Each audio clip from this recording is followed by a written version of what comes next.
Okay, my name is Kelly Burns, Kelly Burns. I'm a Deputy District Chief of the 2nd District. Okay. And just run us down what happened. Okay. You know what I'm going to do? I'm going to run through the particulars real quick of what I have so you have your numbers, and then any questions you have, we can go ahead and go in.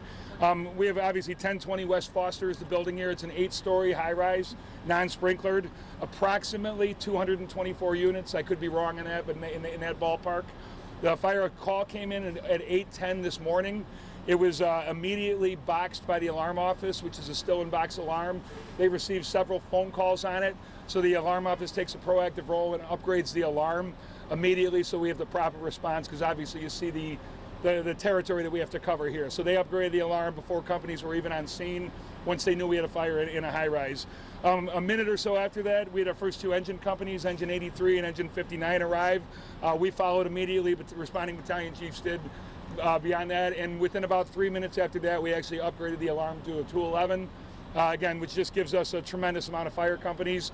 I want to say 49 fire companies and almost 155 firefighters responding, because like I say, if you look at the size of the building and down Sheridan, you can see how deep it goes. We got 25 to 30 units on every floor, so we got as much manpower as we could here immediately because we knew we had a large area to canvass. So you say, where did the fire originate? So the fire originated in apartment 612. As myself and the arriving companies arrived on scene, we had a heavy volume of fire blowing out the window on the side right over here, which is the Bravo side of the building from the 6th floor, visible from 6 or 7 blocks away. So we had a large volume fire blowing out of that unit out into the alley there, as well as people waving out of several windows, obviously calling for help and looking for rescue. It always happens when it's windy out. So how far did the fire spread? How far did the smoke spread? So the smoke spread was the initial responding companies, Engine 83, Engine 59, Truck 47, Truck 22. Our initial still companies met a tremendous volume of smoke in the hallways down to the floor. As soon as them and our fire attack chief and fire command chiefs got up there, they had to lead out their lines from the floor below, as we do tactically, and they had to fight a tremendous amount of smoke and heat just to get to the unit, which they had probably a 60-foot lead out from the standpipe, from the floor below, from the actual fire floor.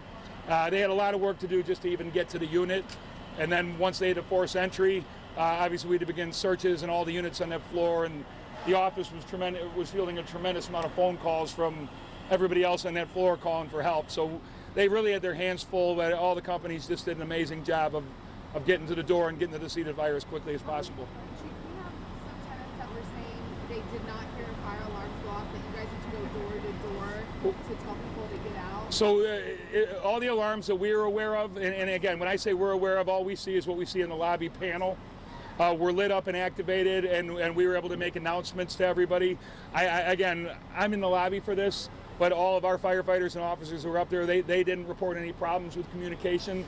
So I mean, and if there was something, it's nothing I can speak to. I know everything on the building's end, and that we operated, you know, in a normal fashion. We did have at least 2 rescues. Squad 1, when they arrived, they had a woman hanging out of the window on the 4th floor that was about to jump. I mean, normally a floor below is not an immediate concern for us, but she was in a position of panic and ready to go. And then that company also split up, removed somebody from Unit 603. So we did have 2 transports transported red. I'm not positive on I think Masonic and Swedish were they, and we had a whole bunch of refusals, which in other words, people that were seen and treated by EMS but didn't have to go to the hospital. Was there anybody taken out of the unit? Yes. So the owner, or the occupant, I should say, of the unit was in the lobby when we got there. He was one of the transports. As far as cause, that's going to be something that we're going to leave up to our OFI and our fire investigators. Is there any indication of where the fire concentrated, like where it in the unit? Yeah. So we know the unit number, but the unit is a total loss. I mean, there was extensive fire damage to that floor in that unit. So to my naked eye, I wouldn't be able to tell you anything. That's why we let the pros come in and tell us how it started. What about pets?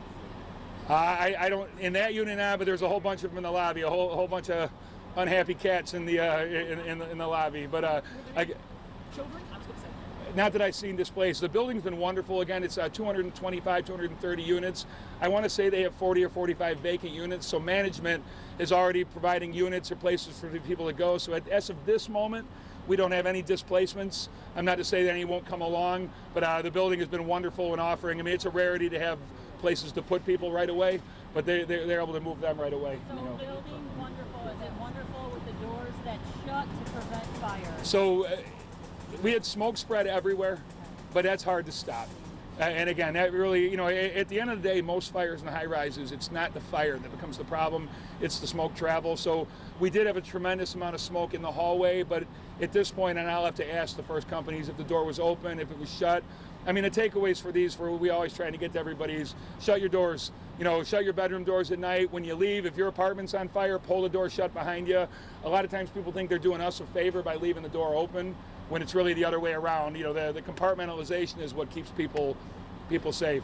You said this non-sprinkler building. Oh, I'm sorry. Go ahead, Rosie. You said no displacements, but there are a lot of broken windows. So they're displaced out of their unit, but my point is the building will have another place for them too. Sorry if I didn't clarify that. Yeah. Do you have any reference how many units were lost or So there was the fire unit was 612. We had extension to 712. In other words, it lapped up into the window on the 7th floor, but minimal damage in that. We let out 3 lines at this fire, which for a high-rise fire, that's a lot of water, because typically the fire is concentrated to one unit. So I mean, there was definitely fire extension to the floor above that the lads noticed right away and got up there. Again, I can't speak enough to the members here, the way the firefighters in the 9th Battalion, as they always do, showed up and went to work, a couple days after Christmas, and this was a tough fire. I mean, when you've got that much visible fire showing, and to have 2 transports at a minimum, the commissioner and myself, we couldn't be happy with the effort of the men and women of the 9th Battalion. Just to clarify, 2 rescues, you said? So we had 2 rescues, one from interior, and one was threatening to jump. The squad 1 right behind us raised their snorkel basket up and removed. And then you mentioned non-sprinkler buildings. Yeah, older buildings aren't though. So it's grandfathered in. That's it, and that's all. In the 9th Battalion, which is where we are now, this whole Andersonville, Rogers Park, you have a lot of those older buildings that that you don't maybe necessarily run into those dilemmas in other parts, because they are old building. But again, I can't say the building was managed well, run well. Staff here was able to get us keys and help with communication and give us spaces to put the people right away. Did you say how many actual units were damaged? Damaged, I mean, like even with broken windows and smoke or water damage. I don't think more than 2 or 3. Yeah, the most. The 612, the unit above it, because they had a force entry. But other than that, it would just be smoke spread. And here's the deal: when we get to a unit and nobody answers it and we don't have a key, we have to force the door. So there will be some repairs there. But again, I would assume on a building of this magnitude, there will be staff on scene to take care of that right away. Thank you, everybody. Thank you, guys. Have a great day. Watch breaking news on YouTube. Subscribe to ABC7 Chicago Eyewitness News.